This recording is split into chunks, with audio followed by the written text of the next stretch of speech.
descreve a primeira exortação, qual é o seu pano de fundo. Aí está o pano de fundo, não quero também entrar nisso, senão vamos ficar a noite toda com esse quadro aí, mas lá estão os panos de fundo de cada exortação. Então, você pode entender o que o Espírito Santo faz quando exorta daquela maneira. Então, você está vendo que o pano de fundo da primeira exortação é o Sinai e o Calvário, fazendo contraste. O segundo, deserto e Canaã.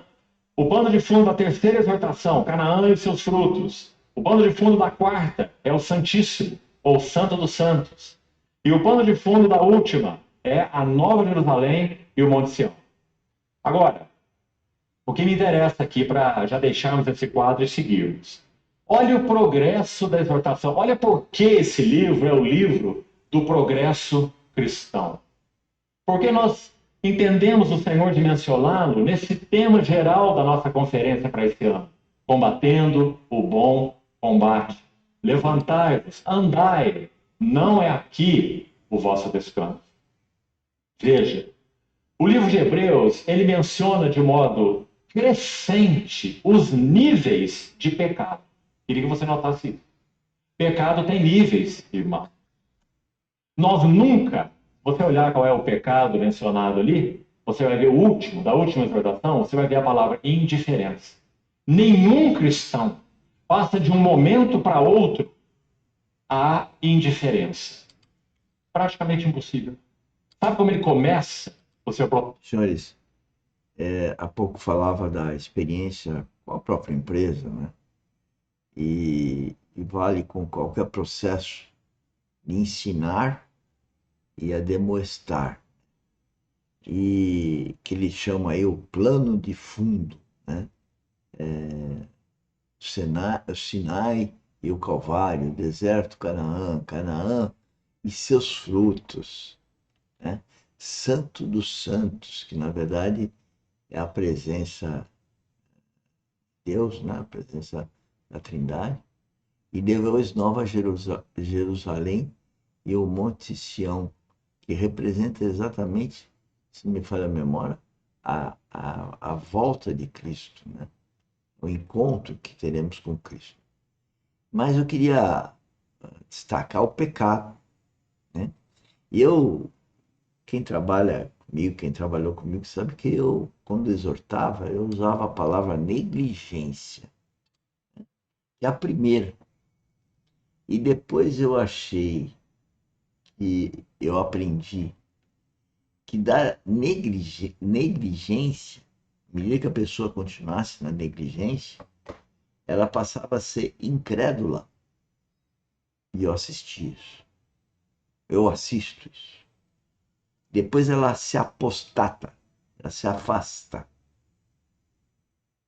Depois começa a pecar voluntariamente e ela não percebe essas coisas, até chegar no nível de indiferença. Então eu falo com um sorriso amarelo aqui, porque eu convivo com isso. Eu choro por isso. Muitas pessoas já andaram nesse crescente do pecado. Isso do planificar as coisas do homem com a nossa empresa. E negligência vai para incredulidade, apostasia, que é afastamento da liderança. E eu estou falando aqui no plano horizontal, para dizer como é uma imagem e semelhança do plano espiritual. Aí começa a errar a propósito, e aí é indiferente. Então eu pergunto para vocês que trabalham conosco, pergunto para vocês que estão me ouvindo, como eu posso ser líder, sócio, parceiro de alguém que negligencia o que faz, não crê mais na liderança, se afasta da liderança, criando, além de rejeição, aquela palavra que eu estou com dificuldade de repetir, e é indiferente à liderança. Como que eu posso ter sociedade com alguém que é indiferente à minha liderança. Não posso. Ninguém é sócio de alguém que não acredita, se afasta, erra propositalmente e é indiferente à nossa liderança. Isso eu vou no plano horizontal, mas é um espelho da questão espiritual, como está relatando aí o Bornelli. Processo de degeneração com negligência. Não é com indiferença. A indiferença está lá no fim. Quando ele chegar à indiferença, Hebreus 12, por isso é tão importante você conhecer bem o livro, ele vai citar o exemplo de Esaú. Esaú não foi negligente com a herança que ele tinha como filho mais velho, o direito de primogenitura. Ele não foi negligente, ele foi indiferente. Ele diz: de que me vale um direito de primogenitura se eu estou agora aqui morrendo de fome? Então, meu irmão, me dá a sua sopa de grão. Exatamente isso que aconteceu e que é para nós agora uma questão espiritual, eu trago como testemunho agora que eu vivo é exatamente um sócio, né?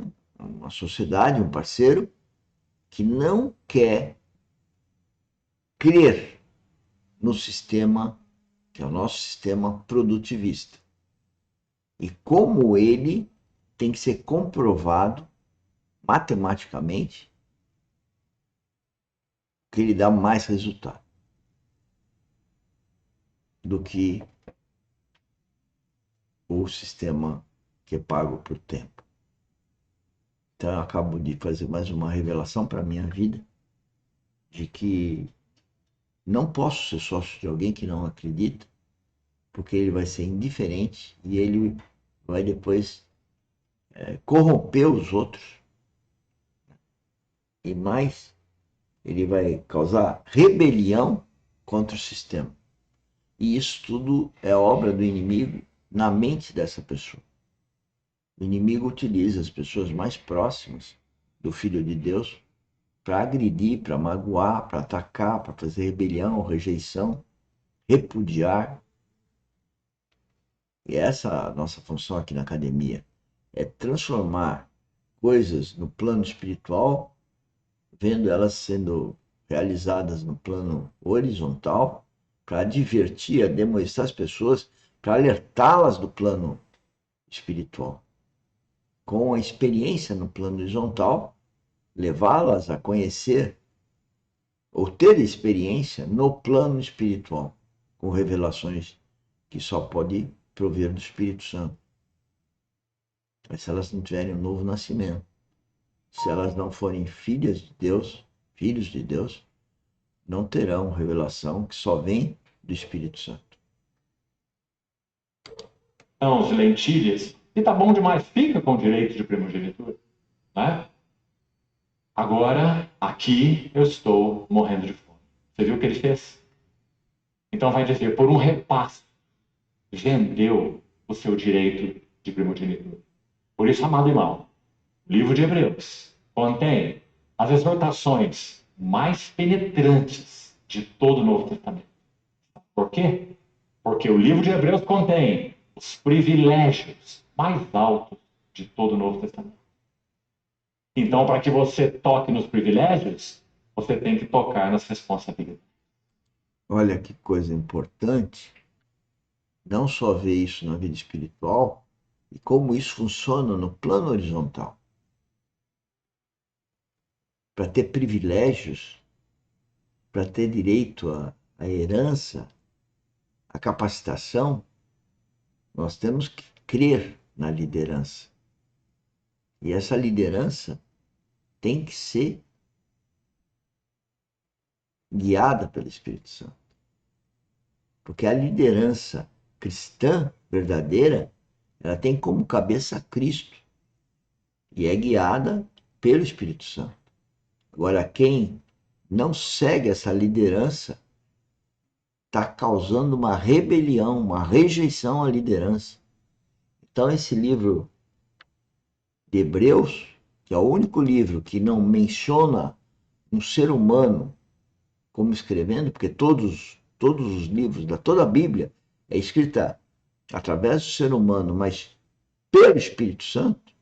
Hebreus não cita quem é o ser humano. E é exatamente o livro, como está dizendo aí o Bornelli, que ensina e exorta. E não só a educação e toda a dificuldade que eu tive enquanto professor universitário e hoje como líder numa empresa onde as pessoas não querem ser divertidas. As pessoas querem ganhar pelo tempo que passam e não pela capacitação que possam adquirir. E exatamente esse livro leva a exatamente a herança. A verdadeira herança é a herança que vem do plano espiritual. A herança que se fala no plano horizontal, ela é efêmera. Ela não traz nada, nenhum benefício. Vamos escutar mais, depois eu comento mais sobre a história de herança. Então ele faz isso com equilíbrio